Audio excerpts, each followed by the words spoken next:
Hello, and welcome back to Radio NIGP, where the theme for the month is COVID. Where are you now? Thank you for joining us. We welcome you, and we are welcoming spring. And while we may be busy at home with spring cleaning, here we are reviewing and discussing what we've learned from COVID and how it has helped us create new processes and new work-life balances. On today's broadcast, you will hear from your colleagues about COVID history. What happened? The effects on the supply chain, workforce, and working remotely? Our Legally Speaking team will discuss changes to contracts that came as a result of COVID, good and bad. Our Deeper Dive crew will discuss post-COVID, what stuck and what didn't stick.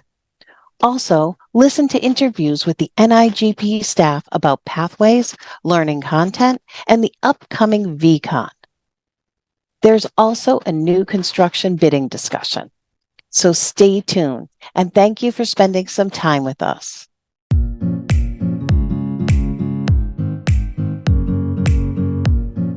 Hi, welcome to another episode of Radio NIGP Hot Topics. I'm Don Buffum here with Dave Nash, Tara Acton, and Kevin Yin. We're going to talk a little bit about history, what's happened over the past 3 years and where we're going in the future. 3 years ago, we were all sent home because of COVID. Some came back to work quickly. Some came back to work a little bit later. Some are still working from home. Some have decided never to go back to the office and are always going to work remotely. COVID, like several other major impacts in history, World War II had a significant impact on the workforce, as did the civil rights movement. And you can go through history and see impacts of the workforce, of impacts from world events that happened to hit the workforce. But let's just take a look at COVID for a couple of minutes here and the impact that it's had. It's changed a lot of things. Some of them are good, some of them are bad. Is it like cilantro? Some people like it, some people don't. I don't know, but I wanted to ask my teammates here what changes they've seen, and do they think it's good, bad, or are we still waiting 5 years or 10 years to figure out where we are and where we're going? Tara, what do you think? So I know one thing that this group kind of talks about a lot is education, and specifically adult education, and the impacts that COVID has had on that. And I know that I have a bias towards in-person sessions. I love going to forum and being able to network with people. I love the in-person, in-depth sessions because I struggle to stay focused remotely. And so I think that's one of those that in my family, we always say good things, bad things, just things. And I'm trying to get to it's just things, because there are maybe other people that wouldn't have had an opportunity to attend training if it wasn't virtual. There are people that actually learn better at their own pace, or what do we call them, the on-demand classes. And so I think I'm at the point where I have to accept that we're in the middle, and I think one of you had talked about this already, that we're kind of in our freshman year of what does it mean to effectively instruct virtually and effectively receive instruction virtually. So I personally tend towards virtual education is a bad thing, except for that it is opening education up to more people. I don't know that I love the quality of the education that we get, but I think in time we might get there, which is why I think I'm tending towards it's just a thing. But with 3 instructors on the call, I'm kind of curious what your guys' thoughts are on that. Well, I've done probably 20 classes since COVID started, and 3 of them have been face-to-face only in the past 5 months. And so for the longest time there, I was doing it virtual. And it's, as an instructor, it's a frustrating feeling because, here we're all, we're among friends and we all know each other and we have our cameras on and we're engaged in everything else. It's not unusual to be teaching a class of 20 people and your face, my face, the only one on the screen. I mean, people could be out of the room and you wouldn't know it, except every once in a while you hear a pencil drop or a chair creak or a door opens or somebody else down the hall, if they haven't muted, of course. But and I've always loved the energy of a face-to-face class. So that's that's been a thing that's kind of bothered me about it. How about you, Kevin? Well, from a classroom perspective, I'm biased towards classroom, face to face. I like to be able to see, as an instructor, I like to see the folks that are in the classroom, and I like to see their posture, their movements, Right. and that tells me where they are in terms of understanding the concepts that we're trying to pass on, and that helps me to shift my teaching style or what I'm going to say next, so that we can get those students engaged. So for me, classroom has always been, I'm very biased towards that, but I know that the world is changing, and Yeah. and I have taught quite a few classes virtually. I don't think I have taught an in person yet. Yeah. There's Since the pandemic. they're rare as hen's teeth right now. Yeah. Yeah. So three of you on this call are still in the workforce. I'm not. So how, Don, how has that affected you with your staff and everything? Well, obviously, getting back to the education thing just for a second. Oh, okay. I'm of an older generation, and I obviously love face to face. I think it'll be fascinating to watch over the next 5 to 10 years as the new instructors that start teaching virtually and only teach virtually, how they feel. And as they get better and better at it, as we get more technology that teaches people how to do it better, if it becomes equal in quality and equal in engagement to what we as old-time face-to-face teachers or instructors come to Are you love. calling us old timers, Don? Well, two of us are. I'm leading that. I'm leading that charge. Yes. Well, one of the things that I think has impacted quite a bit because of COVID is the hiring of people. How do we get the right culture? How do we make sure we're getting the right people? And are we having trouble finding people that are willing to come to Starkville, Mississippi to work when they would rather work from their home in, Boulder, Colorado? Yeah. I haven't had experience with it yet because quite honestly, my staff is very stable and I haven't lost anybody. But I know, Kevin, you've dealt with hiring and finding people. What about you? Yeah, so we actually had to put it into our posting that we are only doing up to 50% telework, and the reason was that we get all the way to the very end, and then folks says, "Okay, I'd like to be able to work 100% from home," and then we have to turn them down just because that's not part of our policy. Our policy, it's 50% that you may work from home. You can work 100% in the office, but 50% of the time you have to be in the office, and so that created some issues, and since we put this as part of our posting, we don't have that request anymore to do 100% work, and I am continuing trying to challenge that thinking that why could we not go 100%, and because I think I don't think productivity suffers. I don't think I think there's folks. So from my experience, this is me. And so I actually have to set a time as to when I'm going to get off my computer. So for this week, I'm working from home. And so I have to set a time as to when I'm going to actually be away from my desk. And then I verbally tell myself that, okay, I am off work, because otherwise I could stay until 10 p.m. Yeah. working because it's so easy because it's right there. And so, just like the office, once you leave the office, right? You're gone. It's hard to go back to the office, right? But it's easy because you're at home. So I have to verbally tell myself that.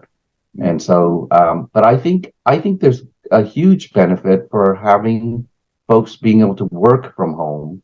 And we can spend probably an hour talking about all the benefits of that shift. So, how about you, Tara? What are you experiencing with your So staff? I was laughing as Kevin was talking because my agency is 100% in the office, and I have sort of the same struggle as Kevin, but from a different angle, in that nothing that we're recruiting is remote, and so there's no way I'm going to attract talent from anywhere that's not local, and I'm in a small area, and so there's nobody developing procurement professionals that are going to be willing to come work for me in the office when the other sort of the primary procurement units within my area are entirely remote.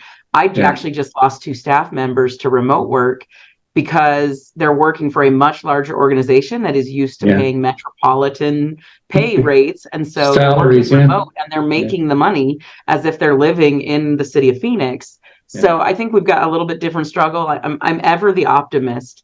And I think that I think the workforce will correct itself, will right size that. I think that there's going to be pay scale changes. I think of the federal government and they have, GS, whatever is your pay. And then depending on what area you live in, your pay is adjusted. So I think in time that will get fixed. I think that recruiting right now is very difficult if you don't even have any remote option, or even to Kevin's point, if it's only 50%. And so again, being ever the optimist, I can be frustrated that I've lost talent. We had a stable department and I lost 2 of my 6 employees at the beginning of the year to remote only jobs. Or I can say we're learning from it. We're finding a different way to approach building the talent from within. And we're hiring at the very entry level with clear paths forward. We've changed some of our civil service procedures so that as soon as they meet certain benchmarks, I can promote them. So there's a few things that we're doing, and I'm excited to see.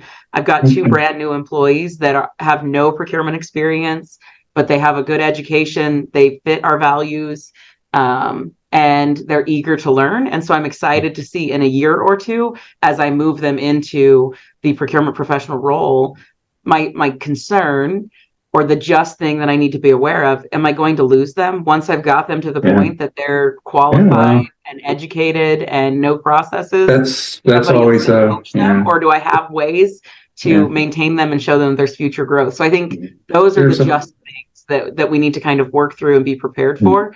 And as a leader, I want to encourage my staff to grow. I want to encourage them to take opportunities, but I don't want to be the training ground for procurement people. I think that's something we've always had to deal with. As we wrap up here, we had mentioned one thing. Don mentioned one thing about what's the good, some of the good that's come out of COVID, and I'll close with this: is so many people a lot of agencies did not have software systems, procurement software systems they were using, and they had to scramble to go out and get something. And I think one of the good things that's come out of the whole COVID experience is dragging a lot of agencies into the 21st century. So I think that's a side benefit there. So, well, great discussion today, folks, and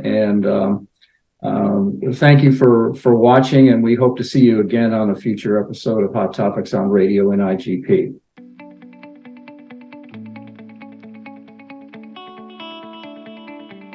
Good afternoon, everybody. Kirk Buffington again. We're here today with Todd Slater, who is NIGP's Chief Content Officer.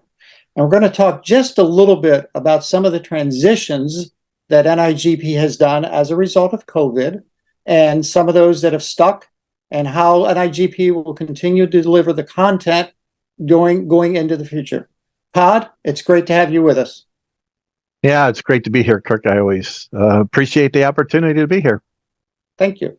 So what are some of the things that you learned as a result of going into COVID? What are some of the things NIGP did to transition into the virtual content delivery? I think one of the big things we learned is how nimble and flexible and agile staff and our instructors and our subject matter experts can be in a time of need, right? So as you go back to that date, right, it was February or March, we saw COVID kind of come in, and you're like, well, we'll be gone for a week or two and coming back. But then March came and we weren't coming back, right? Right. We just, Right. and then you fast forward and we all went remote for quite some time. So, we had to pivot quickly. So we pivoted to the virtual space. The first thing that happened was, we had to move, a large number of our courses because, there was still that need happening, right? And I actually think, Kurt, there was a bigger need for learning during COVID because we were seeing that chaotic time, right? I think a lot of people Everybody in was like, procurement were, what do we do? and they were being asked, procurement were being asked to do things that, were not in their wheelhouse or trained up to do. So they had to get up to speed quickly. So, we had to dial that in. So, we moved everything to virtual. Our instructors, came along, and supported us significantly in that area because we had that need to keep it going. Now, at first, right, Kirk, we were faced with, I think even with COVID, it was still a change in behavior, right? Because virtual is different. Before COVID, we were, I'll say 80%, 90% in class training, right? We would have our classes around the country and in Canada. We'd have those classes. Overnight, we shifted to virtual. So it was a whole new way to learn for people. So we were going and asking, is this going to stick? People were like, I don't, I'll do it now, but not sure I'll hang with it. Now, fast forward, you ask, what will we stick with? So virtual is going to be a part of our mix going forward. Of course. It has become woven in, right, Right. to our process. And so that will continue. What we're trying to do is always make sure we have a good balance for the membership. Some want it in person, some want virtual, some want perfectly, completely self-paced. I think it's important that we give that options and variety to people. But virtual will continue. Some of the things that we want to do is enhance that experience. So even over those years, Zoom has grown significantly. What we can do, how do we facilitate better so we can create a better experience or the best experience?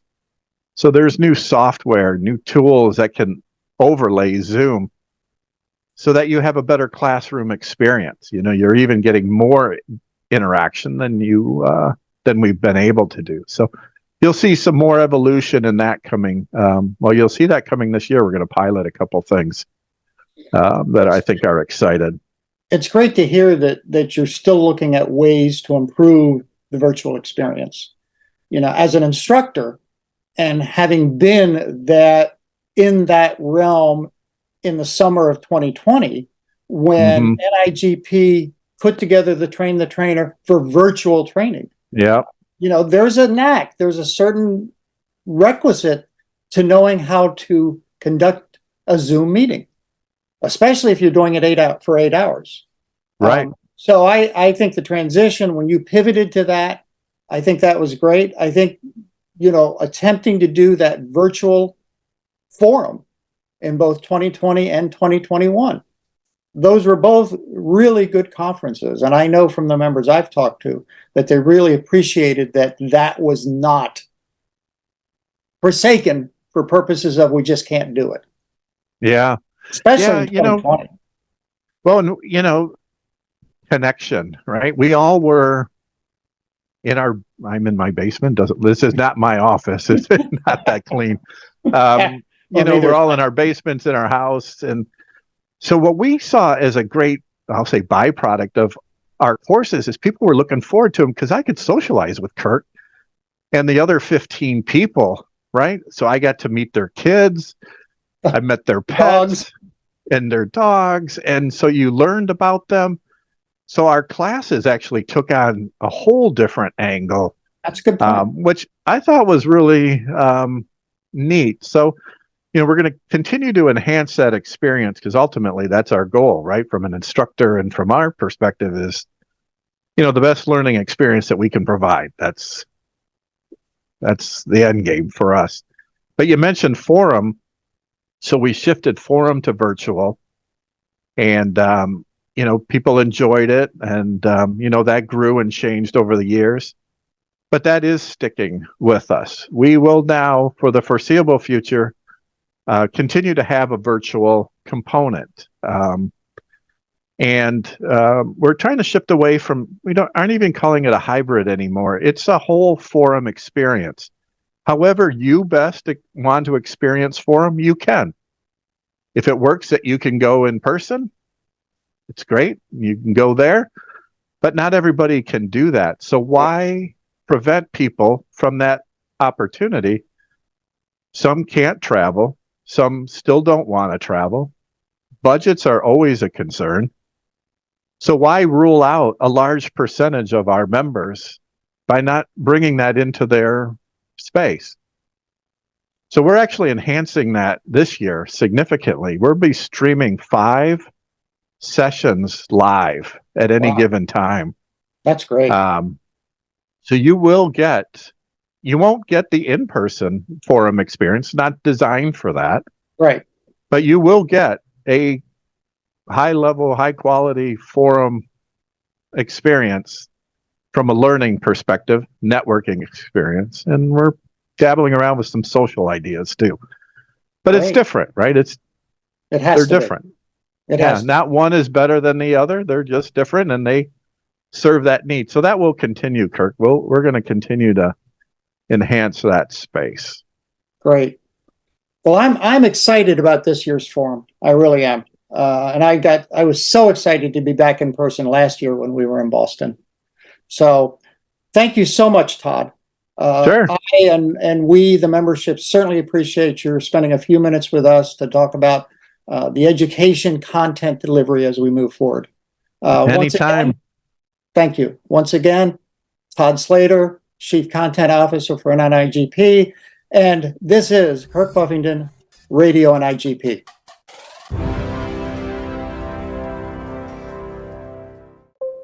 Welcome to Tech Talk. Today, we're going to discuss a new emerging technology, ChatGPT.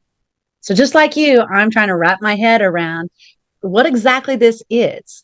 So I've reached out to someone who knows a lot more about it than me, Brooke Smith from the city of Murray, Utah's Recorder's Office.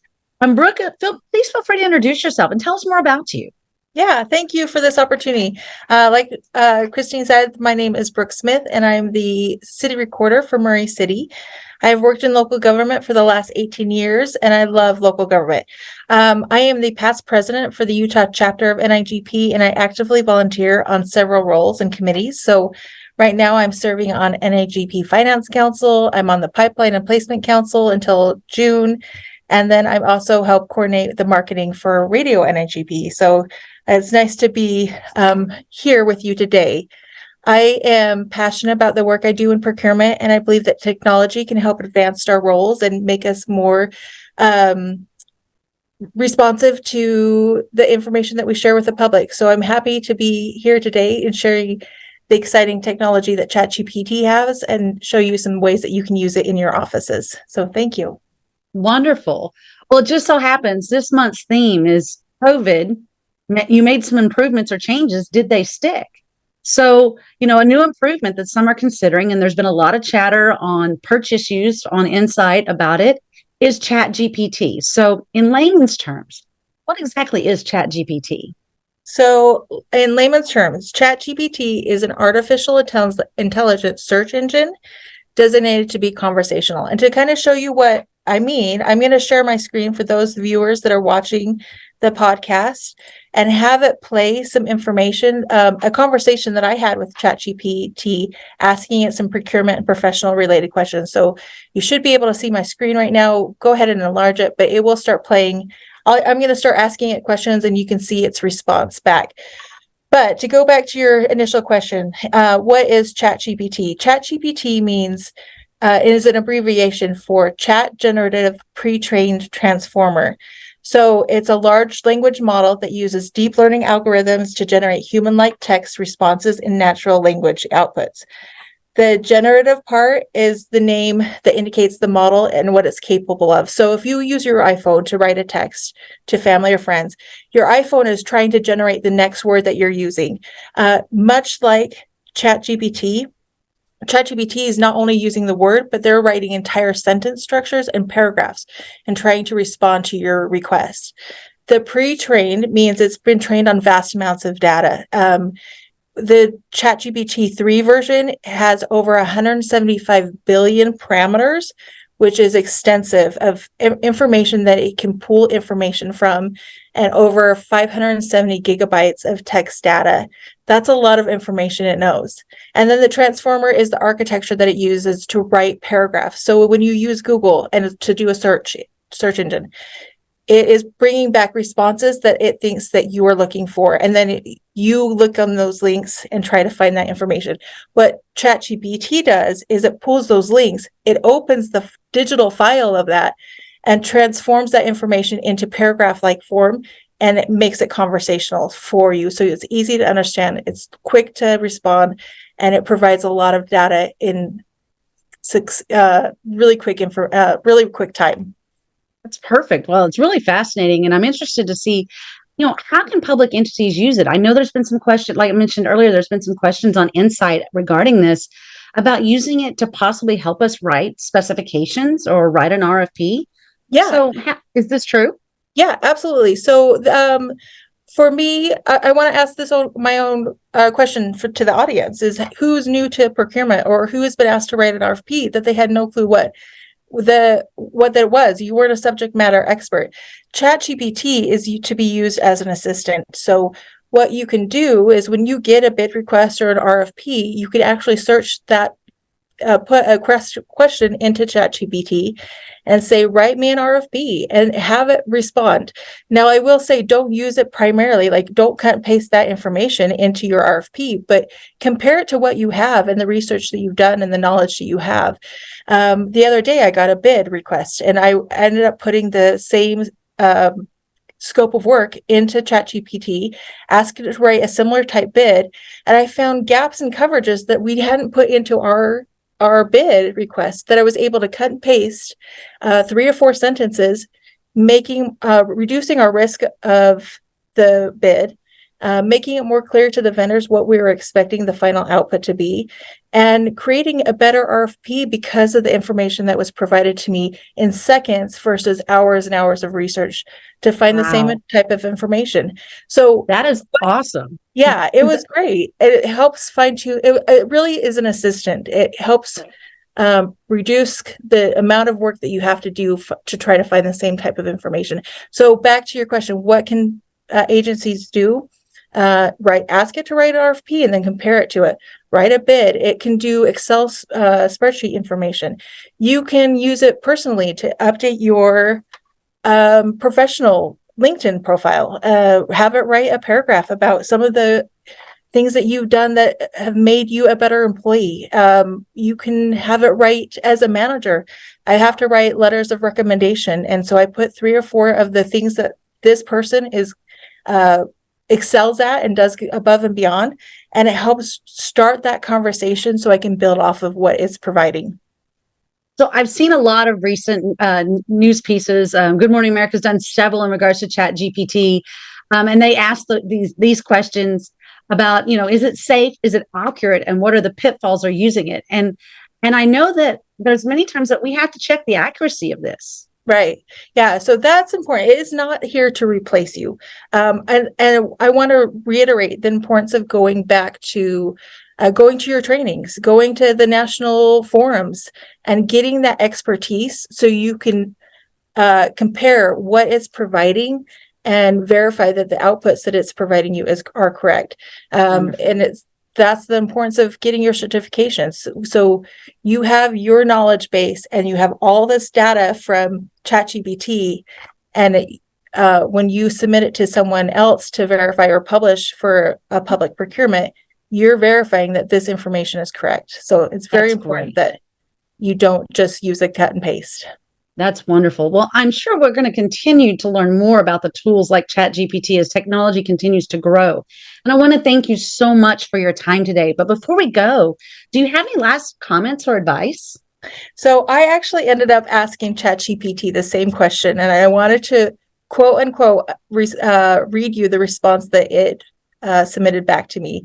And so if it had any last advice for procurement professionals using ChatGPT, it says use ChatGPT as a tool, not a replacement. So always verify the information that is output is correct for your agency. Use high quality data to train the model. This means make sure that the data is relevant, accurate, and unbiased. Provide context when necessary. This means when asking questions, provide as much context as possible to help ChatGPT generate a relevant response. Be prepared to edit and refine the output, and then stay up to date with latest practices. By following these tips, procurement professionals can use ChatGPT to assist them in everyday activities, ultimately saving them time and improving the quality of their work. End quote. So there you have it. Exactly. Thank you so much. And I appreciate all the valuable information you're providing and that's flashing on the screen as we're talking. It's an interesting new technology that we can consider using in the future. And before we go and in this month's Tech Talk, I want to let everyone know that myself and my Tech Talk partner, Stephanie Ackerley, are doing a webinar on May 10th on procurement's role in cybersecurity. So until next time, see you later, Radio NIGP. Thank you.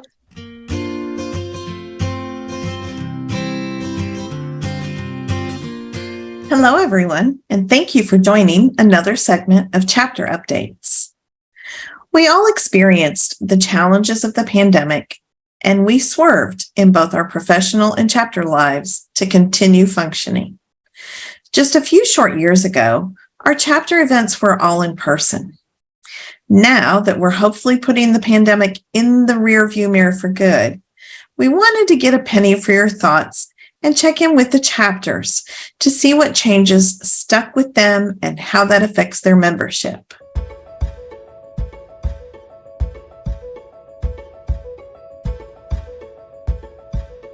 Hello and welcome to Radio NIGP, Deeper Dive, Making a Splash. I'm your host, Bobby Tolston, and today we'll talk about post-COVID. You made improvements. Did they stick? Joining me today is Stacy Gregg, Sarah Rowe, and Kevin Yen. Hello, guys. Thank you so much for joining me today. How are you? Hey, Bobby. Thank you for having me. You're welcome. Are we ready to take a deeper dive into what happened post-COVID? So, Sarah, what are some specific actions that were undertaken by your organization as a direct result of the pandemic? Ooh, we had to make a lot of changes very quickly when the pandemic hit. We didn't have much warning. It was, we had about an hour before we got sent home. Yeah.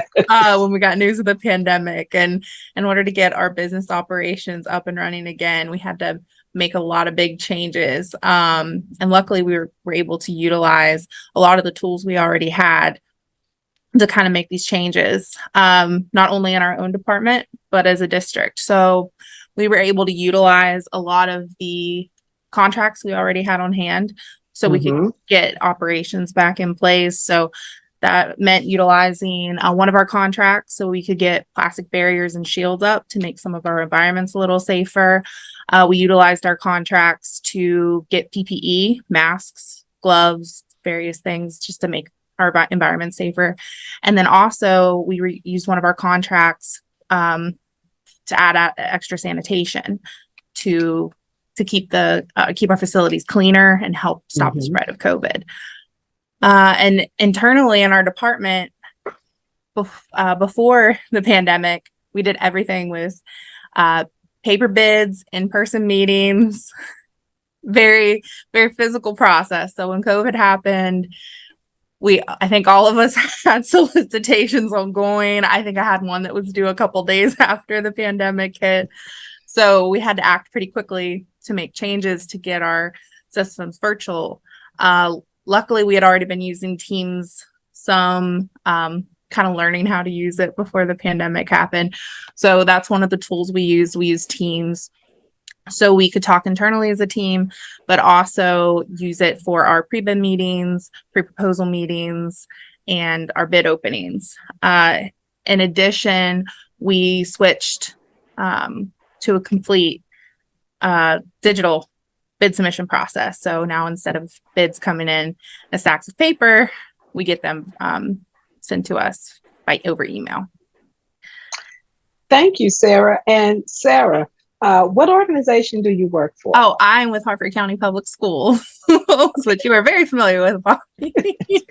Thank you so much for that, Sarah. Yes, having to pivot became the word of the day for quite a while, right? Every time you looked around, you had to pivot to something new, which made us much more flexible in our capabilities. And I think we learned some things that we didn't think that we knew. That we really had to think outside of the box, both literally and figuratively, to get things done. So thank you so much for that. So Kevin, what are some benefits of working remotely, and is your organization working remotely now? So we have been pivoting quite a bit in terms of trying to right size the remote schedule. And about 6 months ago, or actually now about 9 months ago, we landed on a 50-50. So you can work up to 50% from home. And so it means that if you want to work more in the office, you can, but you just have to put in at least 50% of your time in the office. What we did even further than that was going into a 2-week period, because we're in a 2-week period in terms of our pay cycle. So in that two-week period, you can actually flex that schedule however you want to do it, so that you can put in at least 50% in the office. So, so for me, and for my team, they all have a choice in terms of how they want to flex the 5 days in the office.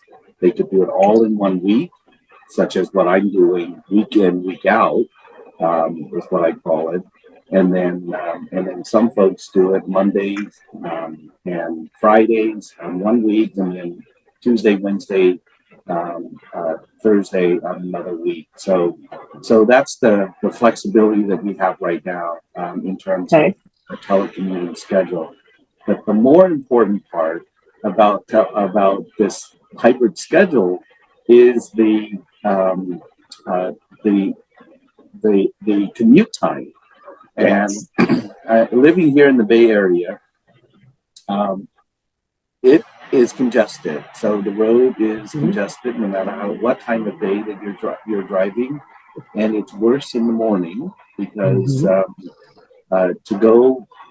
So I used to live about 5 miles from the office, and it would take me a good 15-20 minutes to get here.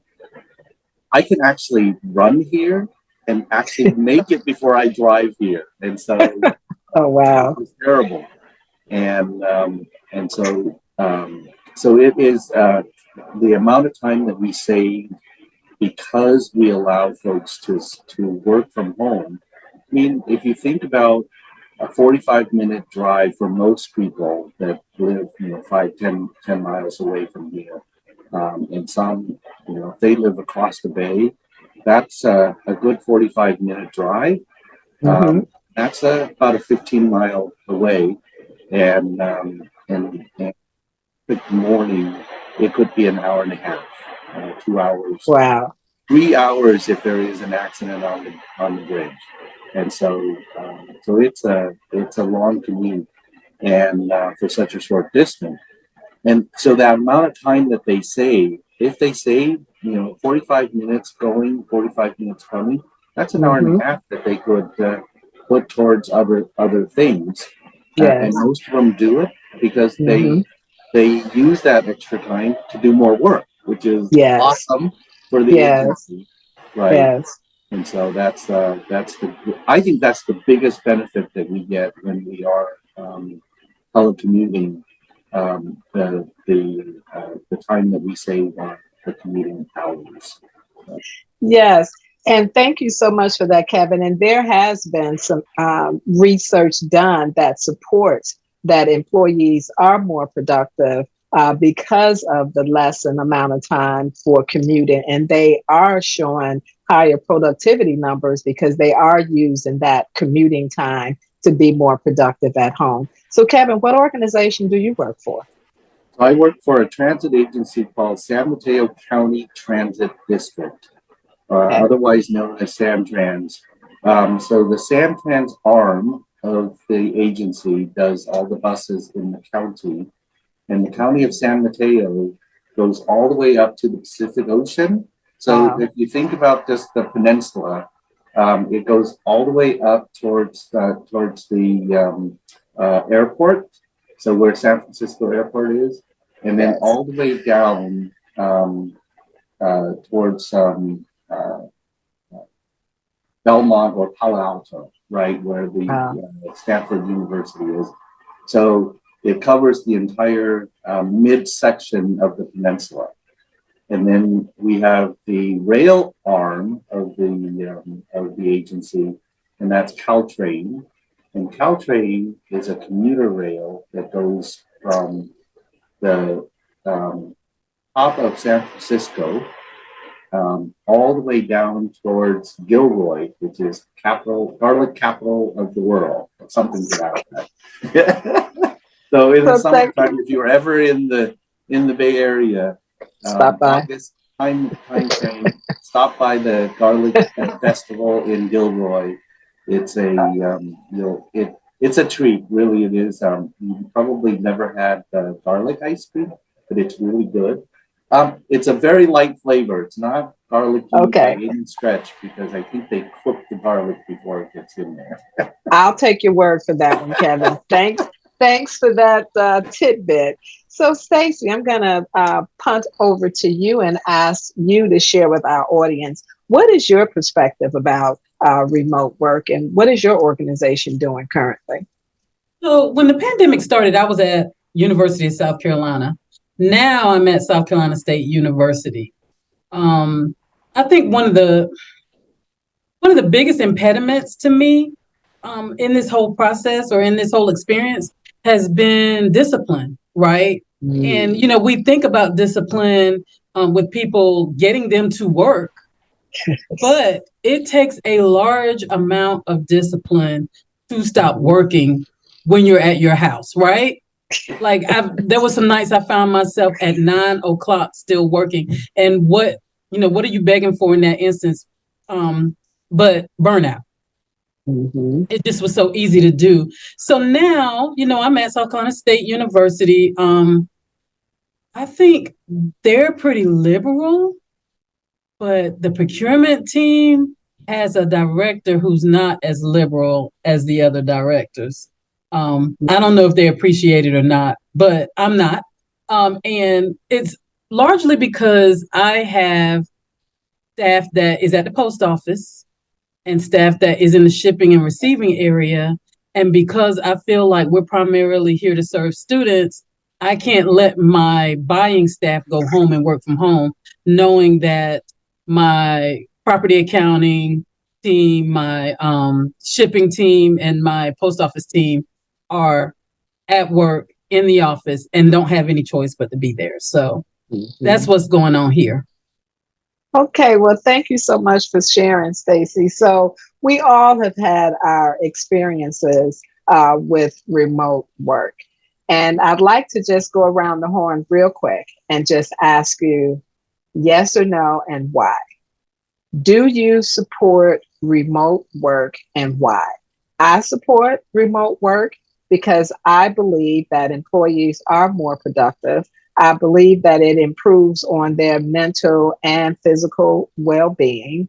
I believe that it saves money for families that are less fortunate than others financially, with reducing their commute time.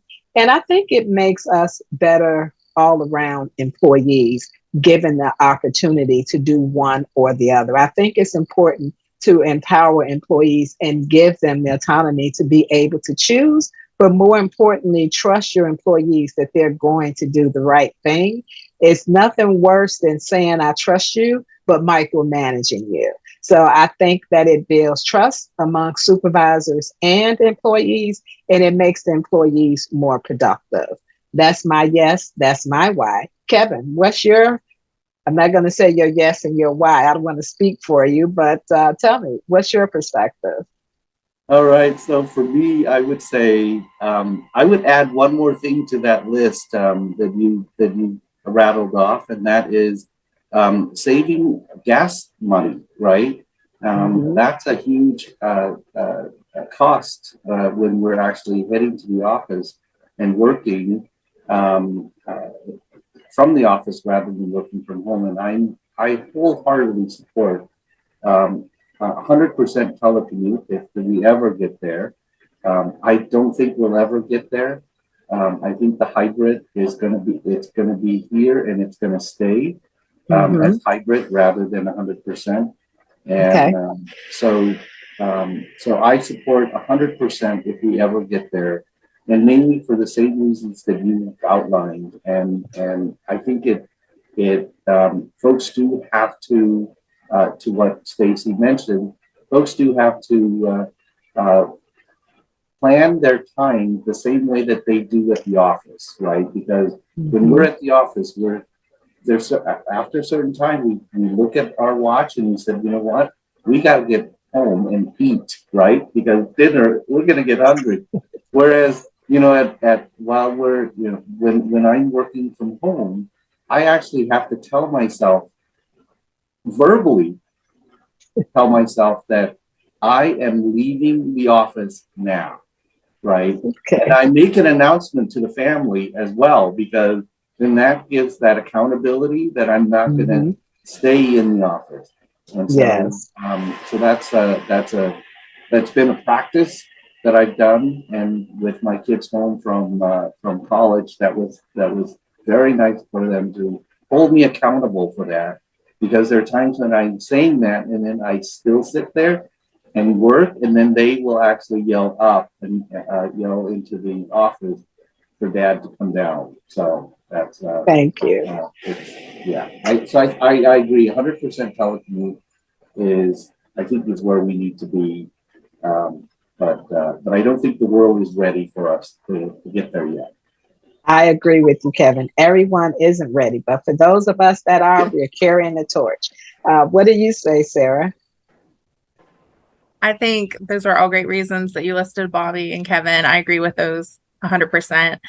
And our office is almost 100% remote. We still go in person for meetings if we need to, and we occasionally will have team huddles in person. We'll go out to lunch, just get some of that FaceTime. But for the most part, we are remote, and I feel like Bobby said, with the mental health, I feel like it has helped so much over the past couple of years, and also having that home work life balance. It's given me time. I'm a new mom, and I feel like it's given, and they have earlier bedtimes. His bedtime's like 7, so I feel like I'm getting time that I wouldn't have necessarily got with him, because I would have been driving to and from the office and getting ready, getting ready to go into work, and I'm getting a little extra time with him, and they grow up so fast. So I've really appreciated that. And one other thing is, I think it saves the organization money, because you're not putting as much money into your facilities, the rent, heating, air conditioning, maintenance. That's all a huge cost. And if your employees are working remotely, you can save a lot of money that way. Yes, great points. Great points. I like that, especially being the energy conservation manager. Conserve that energy. Thanks, Sarah. And Stacy, what about you? What's your perspective about continuing with the trend or doing something differently? I totally agree. I mean, yes, I agree that remote work is a great thing. And one of the biggest things that I was going to say you all miss is what Sarah just said. It's not only, good for us as far as our productivity, but there are actual savings related to having these buildings close down, even if the government still owns it. There's Yes. a ton of savings that goes along with that. So I'm in total agreement. Yes, thank you. So I would like to thank my guests, Kevin Yan, Sarah Rowe, and Stacy Gregg, for sharing a moment here with me to take a deeper dive into the topic around, are we continuing what we did before, or are we doing something different? Thank you, loyal NIGP listeners. I look forward to seeing you back here again with us real soon. Take care. Goodbye for now.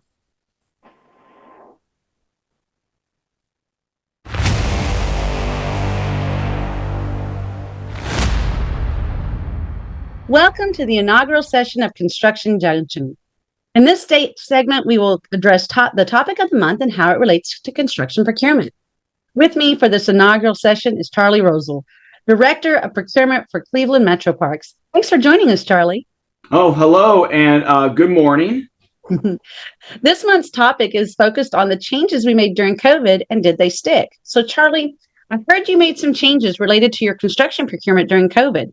What changes did you make and how? Yeah, first of all, thank you for this interview. I appreciate it. It's an honor. Go NIGP Radio. What? Now I'm going to have to get your radio NIGP.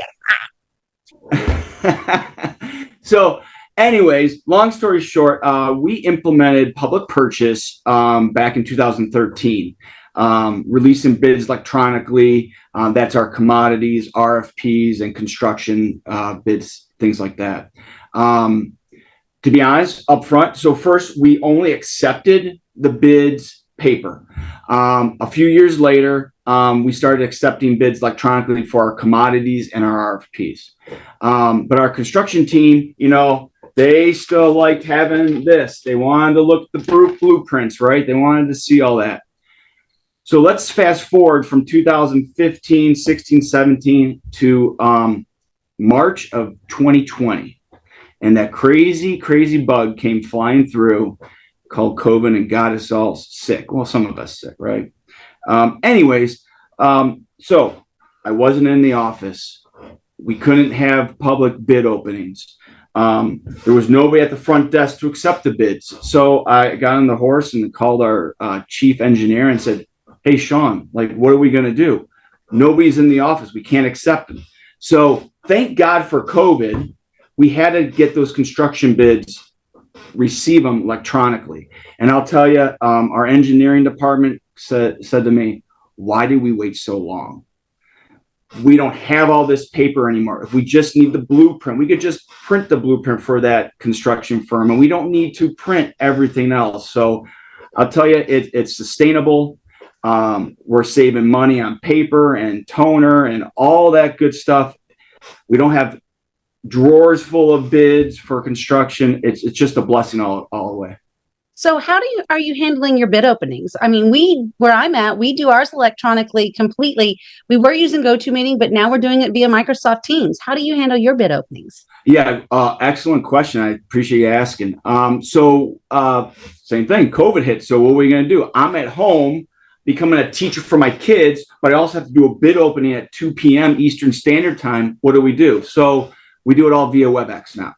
Wonderful. Even though, as you can see, I'm back in the office 5 days a week, but we still use WebEx as our bid openings. And I'm telling you, it's fantastic. You don't have to worry about trying to reserve a conference room or have sign-in sheets. The sign-in sheet is, you see them on the WebEx. It's fantastic.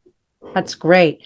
And I'm so happy for that because we do the same thing. We do all of ours virtually. We don't have to have the sign-in sheets. Now, we do have the ability if we do a pre-bid or a pre-proposal conference, when we actually have the functionality where we ask them to register, and we take that list of registered people and post it as who attended, whether they attend or not. So are you guys doing the same thing? So we work for a park district here in Cleveland, obviously. So a lot of our pre-bid conferences, it's outside. When COVID first hit, we had a lot of restrictions. You got to wear the mask. We had to take their temperature. They had to sign some form saying they're not sick.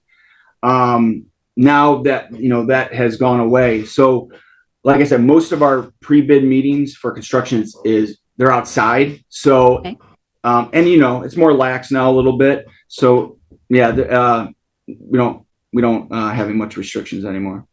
Well, an idea for the future, should we ever have to go through this awful pandemic again, is I actually had a student, one of my classes in a construction class, that actually said they had somebody with an iPad that was logged into the meeting that went to the site and actually would move the camera from the iPad around so that as the suppliers asked, can we see this piece? Can we see that piece?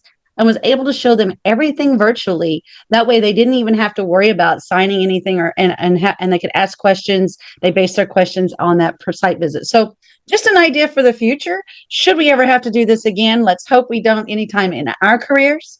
But I want to thank you very much for your time today, Charlie.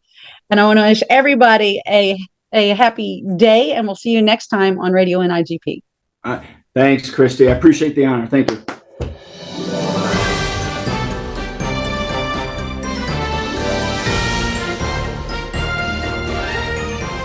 Hello, everybody. Welcome to Legally Speaking for April's broadcast. I'm here today with Valerie Scott and Mike Beavis, and I'm John Walton, and we're going to be talking about the subject of, did it stick? Did the things that we did during COVID carry forward into now? Well, it's not really post-COVID, is it, everybody? But at least it's, we've adapted to COVID. And so the question is, what are we still doing that came up during COVID today? I'm just going to kick us off by talking about one thing that we did in our contracts was looking at the clause that says the force majeure clause. It became apparent at some point early on or in the middle of COVID that, hey, how does that interact with our force majeure clause? A lot of force majeure clause, you could read it to say the pandemic is one of those conditions that's excusing the performance of the contract. Well, holy cow, that means none of the obligations in there on your contractor are really obligations if they can vary it and claim that the COVID was the reason behind it. So one of the things that our jurisdiction did was, it took us a little while, but we started thinking about, well, what specific circumstances are within a contractor's control and which ones really aren't, because we're looking for reasonableness in that force majeure clause. And we picked out some things that they could control and some things they couldn't. And so we modified our clause to kind of talk about the COVID-19 pandemic. So we still had our main clause, but then we took the COVID-19 pandemic and we said the following things are not excuses for the contractor. The contractor is responsible for this, and these other things are not. Those can be customized in every jurisdiction, but that's basically what we did. Aside from that, we didn't do a whole lot with our contract document itself. As I step back and think about other big things, I'm lucky the agency I work with, we didn't really have to rely on that emergency declaration very much. But I think some of the other two, you did have to deal with that, didn't you? The whole John, the emergency. Yeah, in some ways, well, in our case, we did. And I think your observations about force majeure are perfect, because to me, the big question isn't just did they stick, but should they have stuck?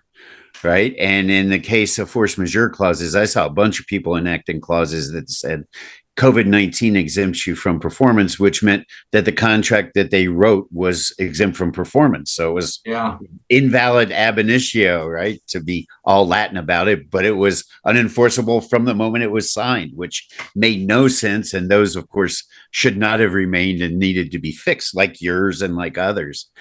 For us, we were in the process of implementing an electronic sourcing system. So it was much easier for us because we had gone through a full RFP process and made awards, and we're planning a 2-year implementation.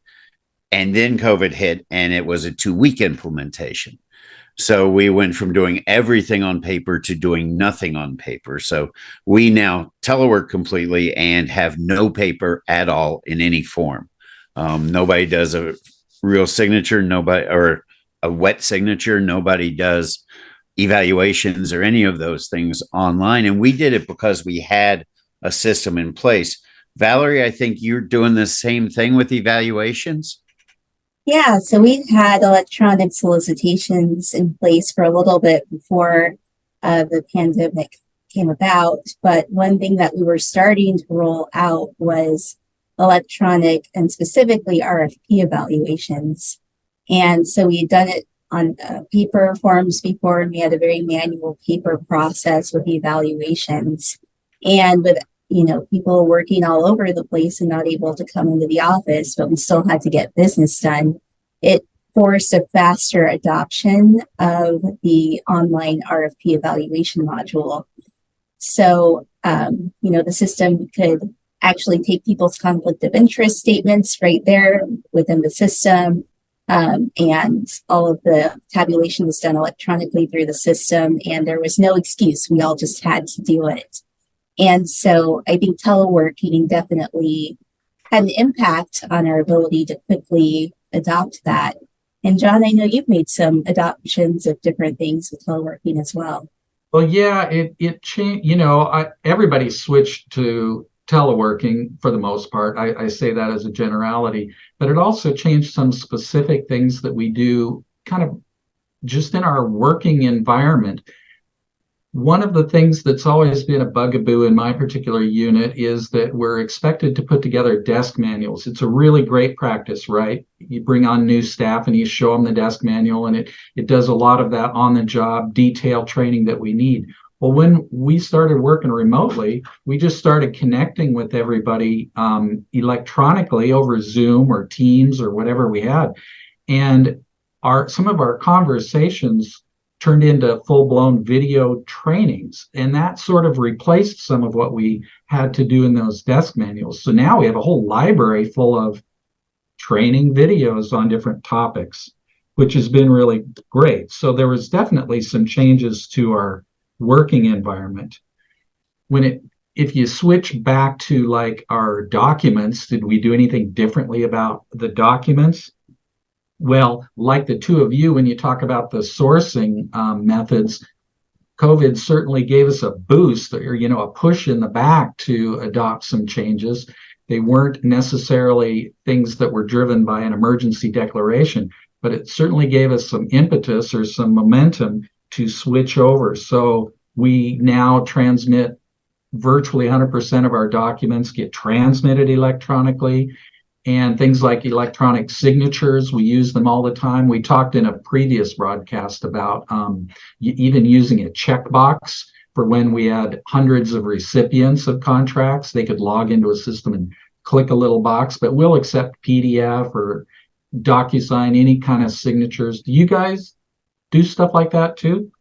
Yeah, I have to say, when you talk about accepting PDFs or other kinds of marks, different things, it's really interesting because the law doesn't say anything about a specific form of electronic signature. It just says electronic signatures are acceptable. It even says that on the federal level, which supersedes any local rule that says electronic signatures aren't acceptable. And I think that's amazing. And one of the things that worked for us in an interesting way, something that stuck and didn't stick, right? We used DocuSign for everything, except we realized DocuSign worked wonderfully, and we use it for all our documents that go outside of the city and then come back. So if a vendor has to sign it because it's validated, but for our internal documents, PDF works just fine and doesn't cost anything. Right? Where DocuSign, there's a charge for every signature, right? And internally, we can use that PDF and it's super relaxed, and we can use that for everybody, all the way up to our city manager, every signature we do. But I know in some states, there's special rules about special people. Valerie, you've got one of those, right? Yeah, so it was interesting. We've been wanting to move to like an electronic signature platform for a while, and with everything shutting down, we were just forced to do it, and our city attorney decided that it was okay and it was time to move to using electronic signatures. And in our purchasing code, it said that it was okay to use electronic signatures. So anything that I had signature authority on wasn't an issue. And for other things across the city, we started using a lot more Adobe Sign because it was just so convenient. Things were getting done so quickly. But what we found was that even though the purchasing code said procurement contracts could have an electronic signature, the city charter did not allow the mayor to electronically sign anything. So in our November elections, we actually had to put a charter amendment on the ballot to allow the mayor to electronically sign documents in order to keep it moving forward. Yeah, so anything signed in a public meeting had to then have that authorization. And so to sustain that, our voters actually did pass that. Good for you guys for taking advantage of the emergency and updating your code, for other reasons. So that was signatures. What do you guys do about public meetings? So our public meetings did go to Zoom for the time that they needed to. Right now, it's back in person, I think mostly by choice and preference, but then council members and the public can still have the option to log in via Zoom today. Yeah, and it's interesting. That's how, in Virginia, most meetings went back to a hybrid, right? A hybrid meaning it's in person and it's live, virtually live at the same time. But actually, the state law requires that they be in person. So it was both a response to public demand and a response to legal requirement, right? And which was prime, I don't know. It probably depended on the jurisdiction, but those public meetings are back. How about you, John, in Oregon? It was very much like Valerie's. Our law didn't require it to be in person, but boy, the pandemic sure, everybody switched to doing things virtually. All the members of whatever board or body were meeting, they were all meeting virtually, and any sort of public testimony was done virtually. Now it's going back to a hybrid because that is just a smart way to allow people who have to travel a long distance or something like that. But it was because of expectations, public expectations, and not really a legally required thing. Yeah. It seems like we've covered a lot of different issues, and they're all things. They prove that adage that you shouldn't let a good emergency go to waste. You should take advantage of it and see what you can get out of it. Do you have anything else for the good of the order? No, it's the same thing. Never let a good emergency go to waste. It's a great accelerant, I like to think. It was just throwing fuel on the change we were trying to make already. I concur. Well, thanks both of you for covering all those different issues. We'll get together again on another edition of Radio NIGP and Legally Speaking, and we'll see what we can come up with. Thanks. Thanks.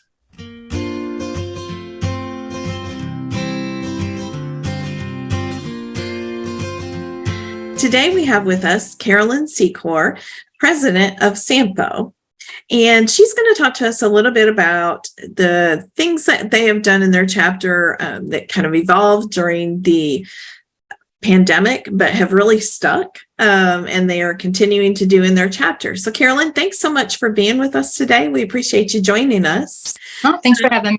Yeah. Let me ask you, so talk to us about some of the things you have done with SAMPO. I think we've talked a little bit about your conferences. How are you doing those? I know we all kind of got driven to a different environment in handling our conferences. So talk a little bit about that, please. During the pandemic, we had a couple of our conferences strictly virtual because everybody was in quarantine, and those actually went really well. That evolved into us offering more virtual offerings for our membership in terms of classes and member engagement and that kind of stuff. Great. So are you still doing completely virtual, or have you moved to a more of a hybrid type? Our conferences are now live. They're all in person now. Okay. We're working on, we're discussing trying to come up with a good hybrid model, a cost-effective hybrid model. Okay. So, and I think you had mentioned to me when we were talking before, you did one hybrid conference. It was an event. It was like a one-day event that we did. We tried to do hybrid. Okay. And how did that go? Did you find challenges with that? That went okay. There were challenges as far as getting the people that are Zooming in, so to speak, engaging with the people that were physically in the room.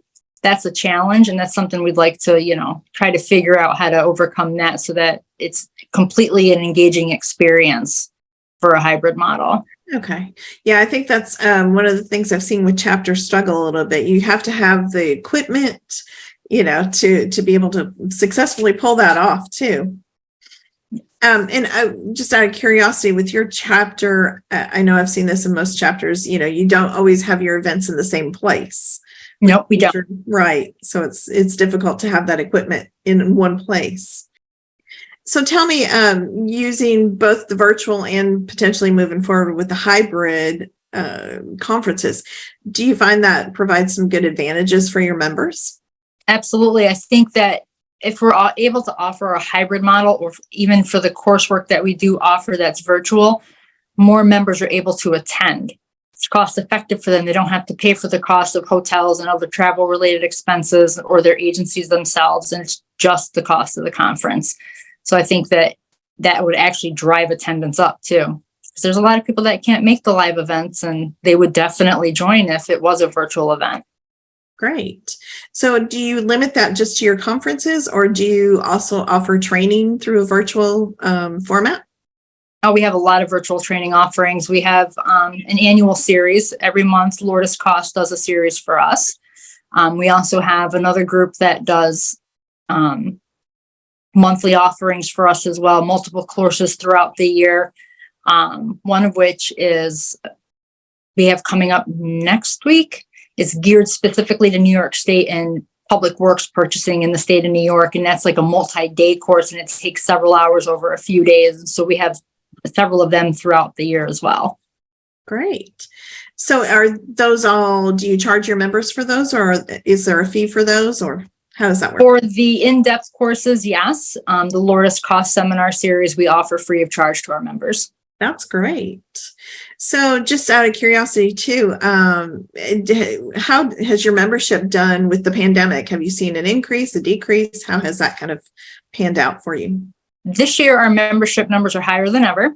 So we've gotten a lot of new members. We're now almost, say, 625. I should have looked before this, but we're close to like 625 members, I believe. Great. And have you kept your membership fees, the same since you're doing virtual, or how has that gone? Our membership fees have actually increased. We went from $50 to $75. Okay, great. And so you're offering probably even more Yes. than you've ever been able to. That's excellent. Absolutely. Okay, great. Well, Carolyn, can you think of anything else you want to share with us about your experiences with the pandemic and how it's kind of stuck with you now? I'm glad the pandemic's over. But I do like that we're able to offer more courses and stuff virtually. I like it allowed it, like it kind of, the pandemic allowed us to see like the benefit of a virtual environment and allowed us to get comfortable with the virtual environment, offer more options for our members. I think even for those that can't make any of the conferences, the more virtual events that we have and the member engagement events like our roundtables that people are able to connect, I think it's great for our membership. Excellent. Well, thank you again. We really appreciate you talking to us today. Thank you for having me.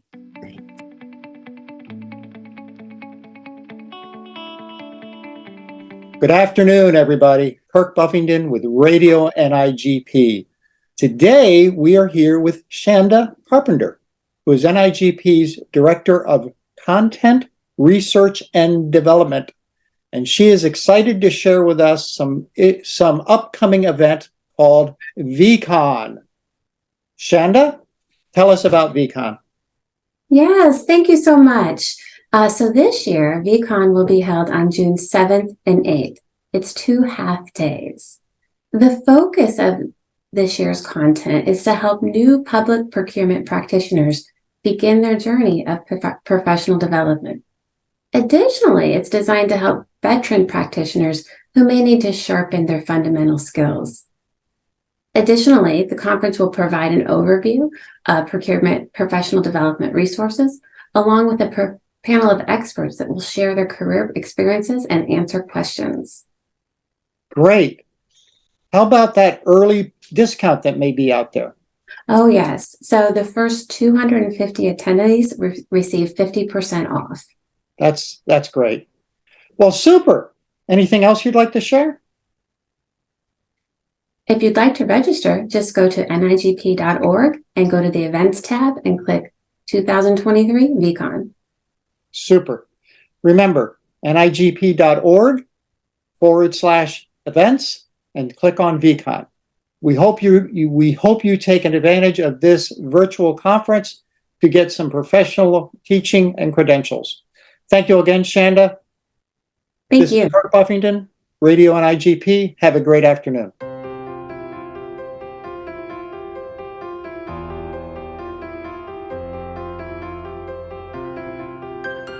Hello and welcome to Way to Grow, an NIGP mentorship moment. This month, Radio NIGP is exploring how the COVID-19 pandemic affected how we do business today. Here at Way to Grow, we want to explore how the pandemic provided opportunities for public procurement practitioners to grow both personally and professionally. And to help us explore those opportunities, I've invited 3 of NIGP's emerging leaders to share their thoughts about the issue with us today. I'd like to welcome to our segment Genesis Cuevas, Monica Powery, and Charles Spencer, all of whom are making their mark on the profession, to answer some of the questions. And the question of the day, what did you learn during the pandemic that has helped you to grow either professionally or personally? So all 3 of you, welcome to Way to Grow. Thank you. I'm going to start with Genesis. And Genesis, let me ask you first, what was one thing that you learned during the pandemic that you believe has contributed to your own growth since that time? Okay, good question. Thank you. Thank you, NIGP, and thank you for Keith Glatz for inviting me to participate on this panel. So to jump right into it, purchasing PPE on the onset of the pandemic provided me the opportunity to strengthen my quick decision-making skills under pressure. So the pressure was on, the heat was on, all eyes were on us to purchase PPE supplies, not only for our coworkers in the office, but for our first responders out in the field to make sure to keep them safe. When purchasing PPE supplies, we had to consider several factors, and those factors included very fast turnaround time, delivery time, reasonable cost, and we also had to ensure that these PPE supplies were FDA approved. So if I could give you a very quick story of how my decision-making skills was put to the test, or how my mentor Andrea Luz would say, baptizing you by fire. About 1 week after the pandemic, the lockdown, I received a call from a vendor. He says he's downstairs, he has KN95 mask, and he's ready to deliver them, but we have to pay on the spot. Mind you, we've never done business with this vendor before. He was not in the system. We don't have a W-9 PO credit card authorization form. We had nothing, but we needed this hot commodity. We needed the mask, and he had them. So at that moment, I had to make the decision to, 1, inventory these masks, 2, negotiate the price with these masks, and 3, make sure they were the KN95 approved FDA mask. So we were able to receive those goods on the spot and pay on the spot. It was definitely an unusual time. And I cannot proceed and discuss about quick decision-making skills without mentioning risk. As procurement professionals, our agency is looking up to us to make quick decisions, but also mitigate and minimize risk for our agency. So just to conclude, I definitely believe that as the procurement professional leaders that we all are, we need to embrace and welcome challenges, face them head on. And I think it's with these moments that we learn to grow and develop our character with these difficult times. And with that, I pass the mic back to Keith. That's a great response, Genesis. Thank you for that. And we all can learn something from what you learned today. So, Monica, what was your experience with how we dealt with the pandemic that helped mold your own growth? Well, first of all, same with Genesis. Thank you so much for the invite. I'm so honored to be here and to talk about this. Now that the dust has really settled, I think that it's really allowed us the time to go back and truly reevaluate what the good takeaways were. I think that the most important thing that I personally learned was flexibility. the pandemic gave procurement a opportunity to shine, right? We were able to solve problems because demand issues were such a major component all across the United States, all across the world. And, I think that you can agree that many of us truly, we had that opportunity and we rose to the occasion. So we learned how to think outside of the box. Creativity for the first time in procurement was truly rewarded because we have the knowledge to problem solve these things that we had just never faced before.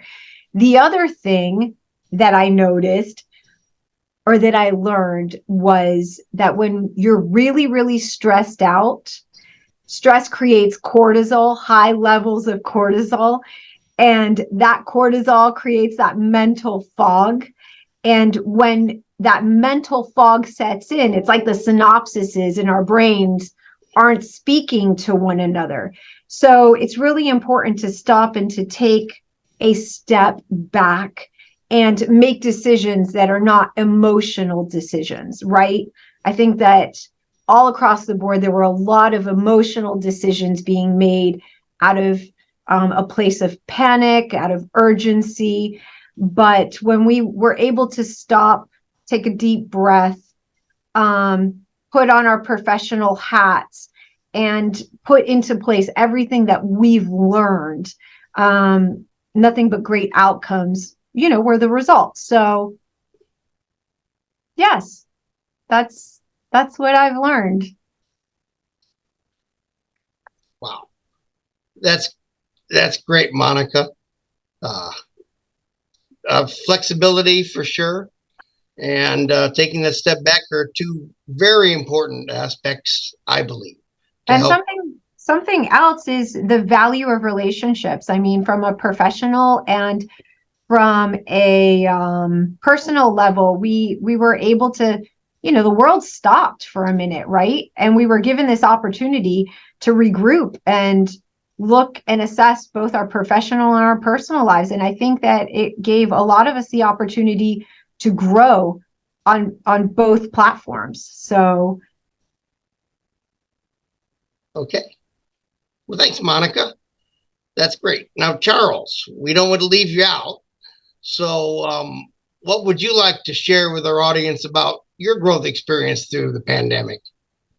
I would like to echo my colleagues and say thank you to NIGP and NIGP Radio for providing with this opportunity to share my experience.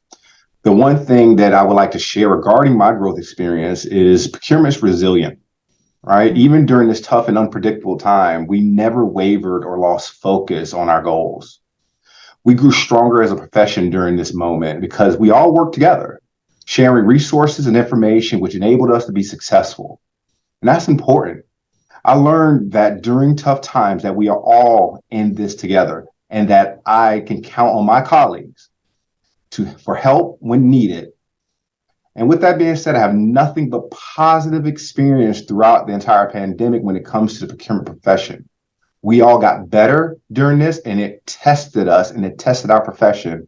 And I think we passed that test across the board. Mm-hmm. Pastor Mike, thank you. I think you're absolutely right, Charles. We are probably one of the more resilient professions out there, at least in my personal opinion. But, well, we're just about out of time now. So I want to thank all three of you for taking the time to chat with me today in Way to Grow. And as always, I want to remind you that you can always find the NIGP Mentorship Program as well as our mentorship Facebook page at www.nigp.org/mentorship. So now this is Keith Glatt speaking and hoping that you'll join me soon here on Radio NIGP for our next segment of Way to Grow, and reminding you that this is Radio NIGP.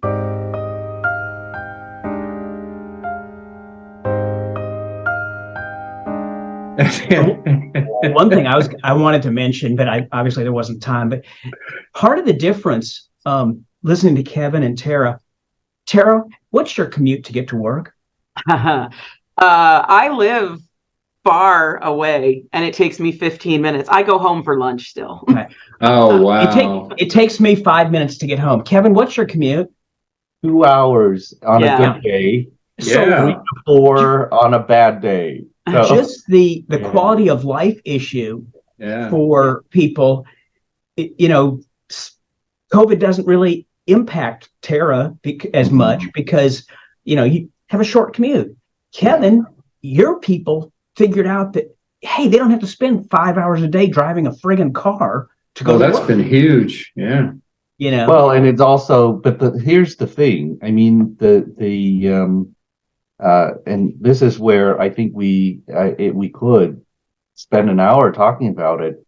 So politically, the politicians, our commissioners and city council and all those folks, by law, they have to meet in person now because the emergency has been lifted, right? For the state of California, it's been that emergency, the COVID emergency has been lifted. So we're back to the normal rules, which is you meet in person. And so all those board meetings and committee meetings have to be done in person. And so these politicians, these folks have actually said, hey, why can't we keep the original, the partial, so that we're not clogging up the roads, right? Trying to get to this meeting, and then we're not spending our valuable time in commuting to this meeting. And so, which is the same argument that I'm using for my work in that, why are we making I have people that live just across the bay. I mean, it's just maybe 20 miles? That 20 mile could take them an hour to an hour and a half to get to the office, right? And so, and that is, that's clogging the road. And so the other piece is, from a political standpoint, they want folks coming back into the office because the service industry is hurting because there's not folks going out to lunch, right? Dropping off their dry cleaning and whatever, right? So all of those small businesses are closing up because they can't afford to stay open, right? And so, and then all the office buildings, people are giving up office buildings because they don't need them anymore. Yeah. So San Francisco's having a terrible time. San Francisco is the I've seen finest. several articles on that. They're hurting downtown. And think about most of us work in government organizations that have if they have an administrative office, it's in like the heart of your city or the heart of your county. Right. It's in the downtown regions. Right. And there's been so many pushes to make downtown regions more economically appealing and safer, and then COVID happened and you had riots in like downtown areas. Because you had all these things going on. There was a lot of social justice things going on right in the middle of all of that, and a lot of fear of government. And I think we always have to be mindful of that. So we can say it's political, or we can say it's people that are community minded. I mean, we can be negative about politicians, but they got in the service in a lot of reasons because they want to do something to impact their community. And so some of these pushes, they might feel like it's punishment, like, well, we have to be in the office, we have to be at meetings, so you should too. And so it's not just a business decision. We exist because we're providing a service to a community, and operating and having people in our downtown areas makes it safer for the people who live there, makes it safer for the other people that are working there, keep businesses there. So there's just so many things that it's not as simple as I can effectively do my job remotely. Like, because we work for government, we have other elements. The socioeconomic impact on downtowns, I'll pull one out. Starbucks. Think about how much business Starbucks has lost because people are staying at home drinking coffee, stopping on their way from the parking garage to their office, You know, I mean, it's a little thing, but if you add up a lot of little things, it makes some pretty big things. And that's Tara, you hit it on the incredible. head as far as city safety. Yeah. If the only people that are downtown are the people that have to live downtown, then the safety and the economic development of that downtown is going to be hurt by it. Right. You know, well, by the people staying home, not coming downtown anymore. Yeah, for sure. But just like any other industry and other changes that has happened throughout history, we have to shift. And what is that shift that will create a viable economic outlook, so that small businesses don't suffer? Maybe it's a.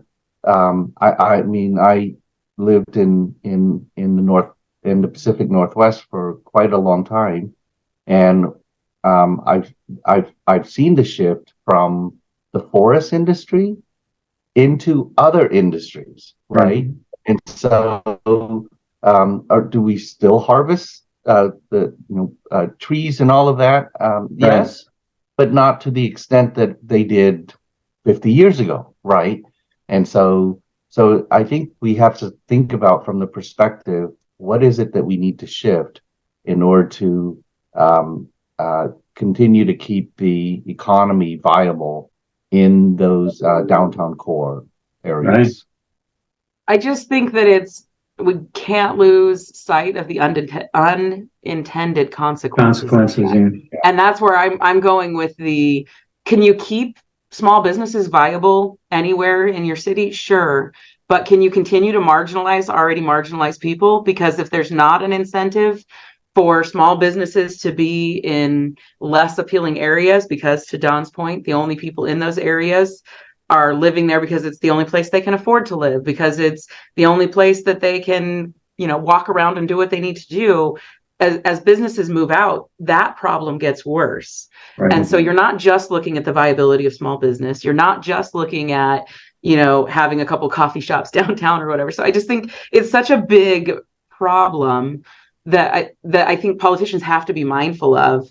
And I think we as leaders have to be mindful of too, when it comes to, is there a benefit to having people in the office other than, I mean, again, I'm an advocate for, you learn so much through osmosis when you're working in an office, because you overhear more seasoned professionals talking about what they're working on, or they hear you and they have a time to have a 5-minute consultation with you. You don't get that virtually. Nobody's listening in on your conversation virtually and being like, actually, Kevin, you missed the mark a little bit there. Now it's a teaching moment. Now it's a coaching moment. We don't see it until the solicitation goes out or the protest comes in. And so there's benefit to being in the office, but there are other benefits that we can't even think about to being in the office. And again, I have to check myself. There might be other benefits to working remotely. I didn't even think about commute times, pollution, safety on the roads. I mean, there's so many things. Spending gas, Yeah.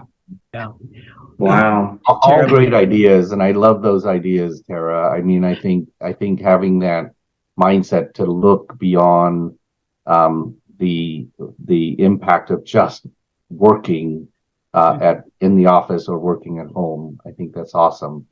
I just came to mind about one of the things I talk about in some of my classes is the goals of procurement, the seven goals, and cost, not goals, objectives, cost, transparency, and all those other things, and we trade off.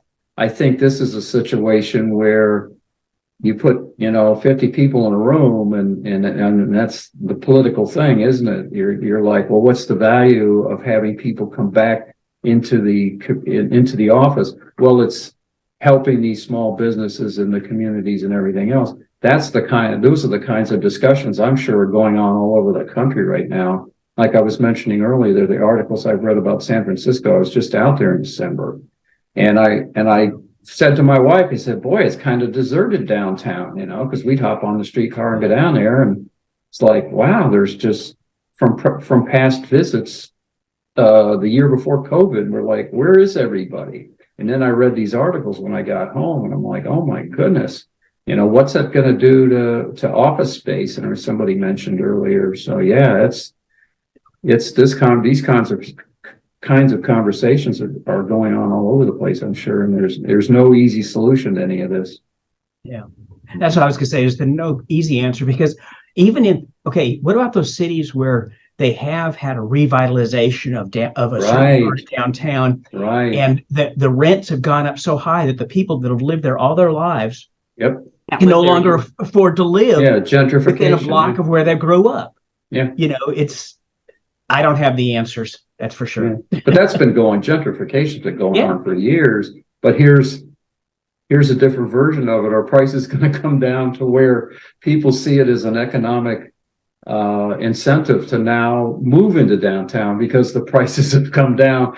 You know, it's and to Kevin's point, you know, back when he was talking about the impact of World War II and women in the workforce and what was it, flexible time back in the 80s and all that. You know, we've dealt with these things in the past, and here we are again. You know, it's so funny because when you were talking about the cost of living downtown, it got me thinking. One of the big things that happened once we accepted that the remote work wasn't a 2-week, you know, flatten the curve discussion, and people started realizing that they were going to be working remote long term, you had like a mass exodus of certain areas where they were moving out into more remote areas. And the impacts it's had on the housing industry in those areas. I live in an area that we don't have affordable housing. I mean, I live in my world. It's probably affordable to some of you that live in the cities, but we have people that want to move here and do labor related jobs, and they can't find homes to live in to do the jobs, which impacts our economy. And I mean, even when I moved in the middle of a pandemic. It was a great move on my part, but had I not known contractors and been from this area, I wouldn't have been able to find a house. I found a house that was privately funded and entered into a for sale by owner contract because they could not build them fast enough to keep up with the demand, because we were one of those areas that people were like, if I can work remotely, I'd rather move out into a small town, rural area where I'm comfortable raising my kids and not be stuck in the city at the inflated cost. So there's just so many impacts of this that we're barely seeing the tip of the iceberg right now. I think it is going to be, you know, I think it's going to be a generational thing. I think it's going to be a historical thing where we say, here's how the world shifted after COVID. Here's how the workforce shifted. Here's how the family dynamic shifted, you know. You throw on top of that, the world economy right now, which is because of COVID, impacted by COVID, whatever. But I was reading something the other day that some of the people at the World Bank are saying that we're going to have a lost decade as far as the economy. We're not going to have, you know, the growth and prosperity that we've seen in other decades. Mm-hmm. So, you know, we talk about what's going to change over the next 5 or 10 years. Well, if the economy stays flat or whatever, we're not going to see the changes that we're hoping to see. And then you throw in the other side of it, all this new technology we've started using because of COVID. It was funded through COVID. What's going to happen when it starts reaching end of life in 4, 5, 6 years? Yeah. Where's the money going to come from to replace it? Excellent point. Right. Yeah. And I think to your point, Don, earlier, we're in our rookie years. We're in our rookie years, so we'll find out. Yeah. To be continued.